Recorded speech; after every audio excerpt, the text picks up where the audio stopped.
ఓం నమో వెంకటేశాయ. భగవద్బంధువులందరికీ సాదర ఆహ్వానం.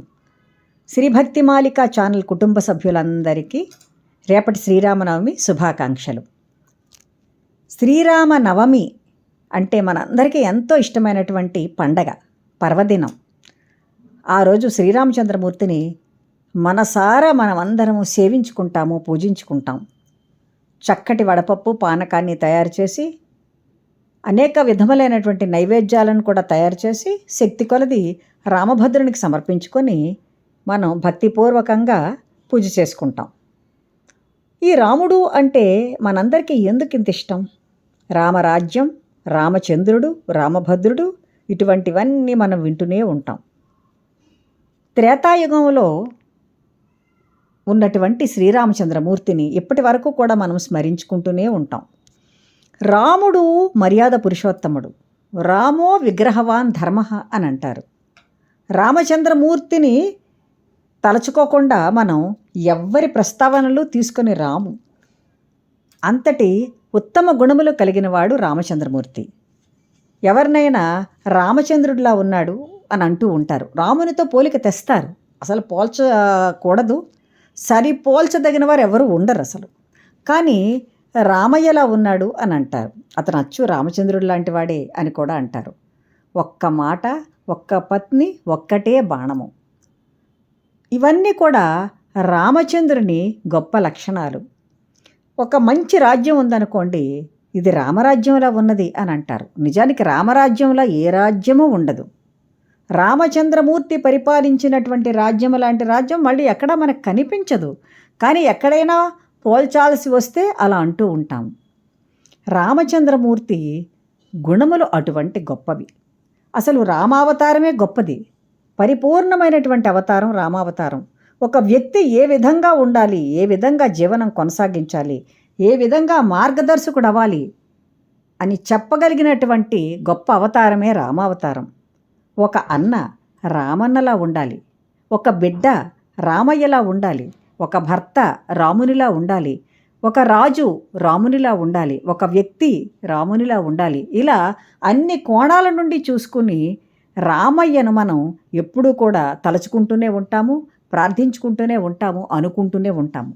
రామయ్యలాగా ఎవ్వరూ ఉండరు. కానీ ఆ రామచంద్రుని లక్షణాలనైనా కొన్నిటిని ఎవరైనా స్వీకరించగలిగితే అది చాలా విశేషమైన విషయం. ధర్మం మూర్తీభవించినవాడు రామచంద్రుడు. ధర్మాన్ని అనుసరించుకుంటూ వెళితేనే మన జీవనం చక్కగా కొనసాగుతుంది. మనం మరణించిన తర్వాత కూడా మనతో వచ్చేది మన ధర్మం మాత్రమే, మనం చేసిన దానం. ఈ రెండు మనతో వస్తాయి. ముఖ్యంగా ధర్మం వస్తుంది. కాబట్టి ధర్మతత్వాన్ని రామాయణం చదివి మనం తెలుసుకోవాలి. రామ అయనం, రాముని కథ. ఈ రామాయణం అందరం చదువుకుంటూ ఉంటాము. మనకున్నటువంటి గొప్ప మహాకావ్యాలలో ఈ రామాయణం చాలా గొప్పది. వాల్మీకి మహర్షి రామాయణాన్ని దివ్య దృష్టితో చూసి, అసలు వాల్మీకి కాలంలో జరుగుతున్నదే దానిని గ్రహించి చూసి తెలుసుకుని రాసినటువంటిది. వాల్మీకి ధన్యుడు. తరువాత మనం కూడా ఎంతో పుణ్యం చేసుకున్నాం. రామాయణ మహాకావ్యం లాంటి కావ్యాన్ని మనం చదవగలుగుతున్నాం. నిజాన్ని అంతటి అదృష్టం మనది. మన సనాతన ధర్మం మనకు ప్రసాదించినటువంటి గొప్ప వరం ఈ రామాయణం. ఈ రామాయణ మహాకావ్యాన్ని చదివినప్పుడు అంతా కూడా మన మనసు ఎంతో తేజవంతం అవుతూ ఉంటుంది, ఎంతో నిశ్చలంగా ఉంటుంది. రాముని స్వభావం సాత్విక స్వభావం. ఆ సాత్విక స్వభావం కూడా మనకు అలవడుతూ ఉంటుంది. ఆడి తప్పని వాడు రామచంద్రమూర్తి. ఒక వ్యక్తి ధర్మాన్ని అనుసరించాలి, అబద్ధం ఆడకూడదు. ఈ రెండు లక్షణాలను తెలియజెప్పేదే రామావతారం. ఎందుకంటే ధర్మం సారమైనటువంటిది, సత్యం విమలమైనటువంటిది, నిర్మలమైనది. ఈ రెండు కూడా మనం పాటించుకుంటూనే వెళ్ళాలి. అటువంటి లక్షణాల కోసం మనకు ఒక దారిని చూపించినవాడు, దిశానిర్దేశం చూపించినవాడు రామచంద్రమూర్తి. రామచంద్రమూర్తిని అర్చించుకుంటూ, రాముని గూర్చి తలచుకుంటూ, రాముని సేవించుకుంటూ మనం ముందుకెప్పుడు సాగాలి. రామ అనేటటువంటి ఆ నామమే చాలు మనకు. రామ రామ రామ అనుకుంటూ ఉంటేనే మన కష్టాలన్నీ తొలగుతాయి. ఆ రామచంద్రమూర్తి యొక్క నామాన్ని తలుచుకున్న, రామచంద్రమూర్తి స్తోత్రాలను మనం ఎప్పుడో ఒక్కనాడైనా 2 స్తోత్రాలను చదువుకున్న, రాముని గురించి పాటలు పాడుకున్న, భజన చేసిన, ఏది చేసినా కూడా మనకు ఇంకొంచెం ఎక్కువ పుణ్యాన్ని కలుగజేస్తూ ఉంటుంది. కాబట్టి రాముని గురిని మనం ఎప్పుడు కూడా తలుచుకుంటూ ఉండాలి.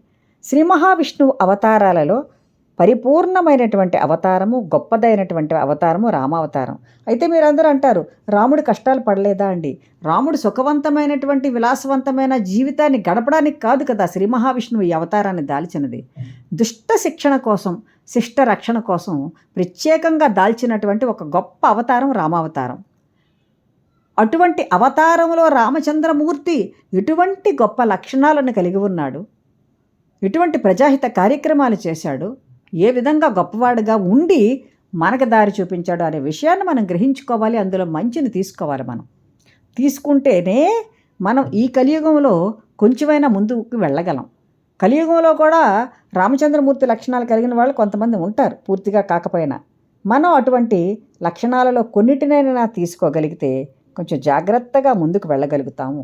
రాముని పూజించడం, రాముని ఆరాధించడం, తలచుకోవడం, రామాలయాలకు వెళ్ళడం, ఇటువంటివన్నీ మనం తప్పకుండా చేస్తూ ఉండాలి. రేపు శ్రీరామనవమి పర్వదినం కూడా మనం చక్కగా జరుపుకుంటూ ఆ రామచంద్రమూర్తి మనకిచ్చినటువంటి వరాల జల్లు అంటే ఏమిటంటే ఇచ్చినటువంటి లక్షణాలు, అతనిలో ఉన్నటువంటి ఒక గొప్ప లక్షణాలు, వాటిని మనం స్వీకరించి ముందుకు వెళ్ళే ప్రయత్నం చేస్తే కొంతవరకైనా మనం కలి బాధల నుండి తప్పించుకోగలుగుతాము. శ్రీ మహావిష్ణువుకు కృపకు కూడా మనం పాత్రులం అవ్వగలుగుతాం. కాబట్టి తప్పకుండా ప్రయత్నం చేద్దాము. రాముని బాటలోనే మనం నడుచుకుందాము. శ్రీరామ రామ రామేతి రమే రామే మనోరమే సహస్రనామ తత్తుల్యం రామనామ వరారణే అని శివుడు చెప్పాడు. ఈ రామనామాన్ని గనుక మనం చదువుకుంటే శ్రీరామ రామ రామేతి రమే రామే మనోరమే అని మనం అనుకోగలిగితే సహస్రనామాలతో సరితూగగలిగినటువంటి ఒక గొప్ప శ్లోకం ఇది అని చెప్పారు. కాబట్టి ఈ శ్లోకాన్ని కూడా మనం చదువుకొని శ్రీరామచంద్రమూర్తి కృపకు మనం తప్పకుండా పాత్రలం అవుదాము. సర్వం శ్రీ వెంకటేశ్వర చరణార్పణమస్తు. స్వస్తి.